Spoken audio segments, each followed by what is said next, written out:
வணக்கம். இன்றைய செய்திகள். தென் மாவட்ட கிராமப்புற அரசு தலைமை மருத்துவமனைகளில் எம்ஆர்ஐ ஸ்கேன் வசதி நிறுவ தாக்கலான வழக்கில் தமிழக அரசுக்கு நோட்டீஸ் அனுப்ப உயர்நீதிமன்ற மதுரை கிளை உத்தரவிட்டுள்ளது.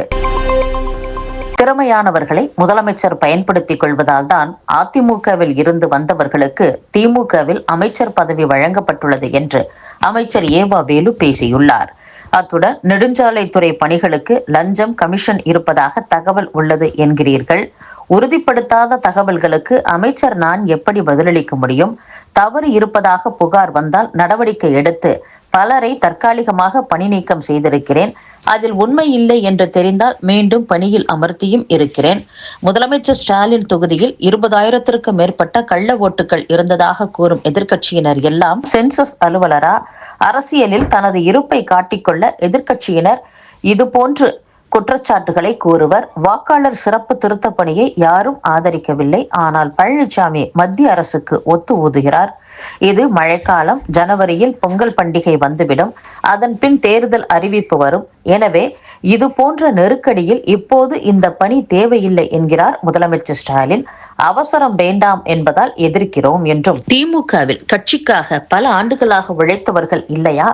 முக்கிய அமைச்சர்களாக அதிமுகவில் இருந்து வந்தவர்களே உள்ளனர் என்கிறீர்கள். திறமை எங்கு யாரிடம் உள்ளது என அறிந்தே அமைச்சர் பதவி வழங்கப்பட்டுள்ளது.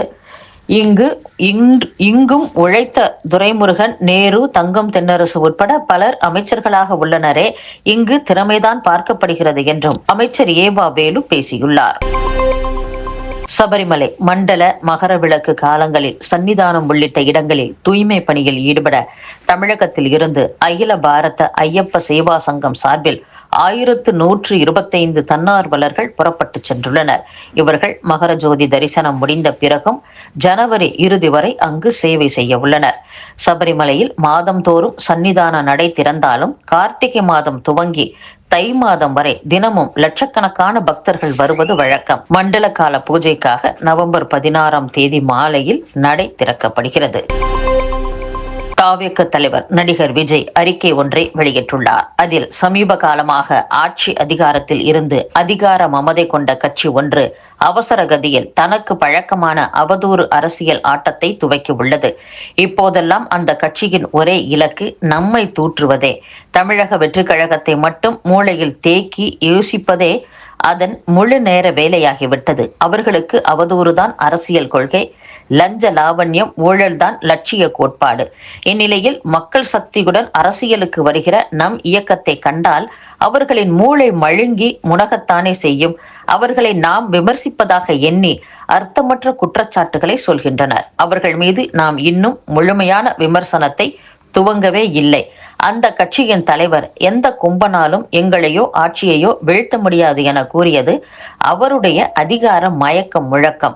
தமிழகம், தமிழ்மொழி, தமிழினம்தான் தங்கள் உயிர், மண், மொழி, மானம்தான் தங்கள் தலையாய கொள்கை என ஒரு சம்பிரதாய சங்கை முழங்க துவங்கி உள்ளார் அக்கட்சியின் தலைவர். யாரை ஏளனமாக பரிகாசம் செய்தனரோ அவர்களிடமே பதவிக்காக பம்மினரே.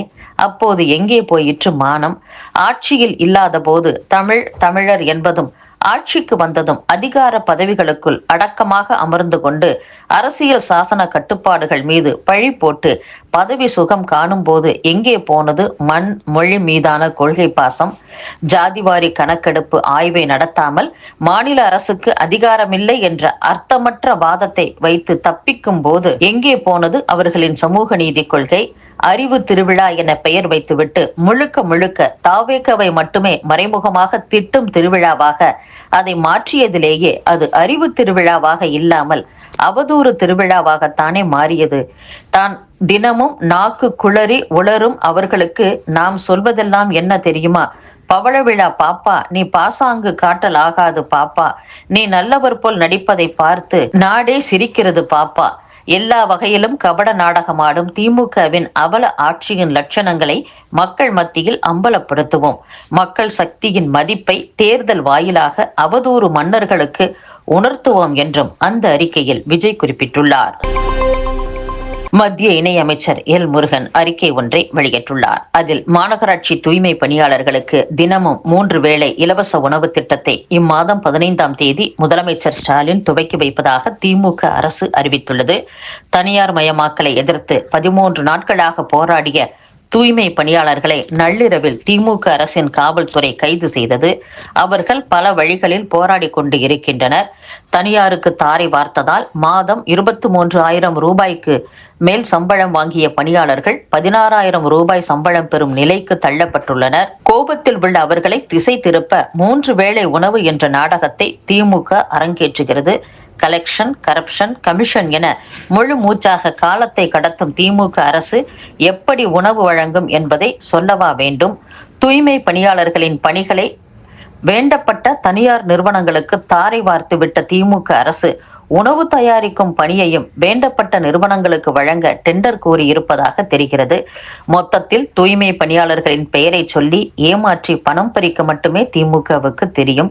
முதல்வர் ஸ்டாலினுக்கு தூய்மை பணியாளர்கள் மீது துளி அளவாவது அக்கறை இருந்தால் விளம்பர மோசடி பிரச்சாரங்களை கைவிட்டு நியாயமான கோரிக்கைகளை நிறைவேற்ற வேண்டும் என்று குறிப்பிட்டுள்ளார். இத்துடன் செய்திகள் நிறைவடைகின்றன. மீண்டும் நாளை சந்திப்போம். வணக்கம்.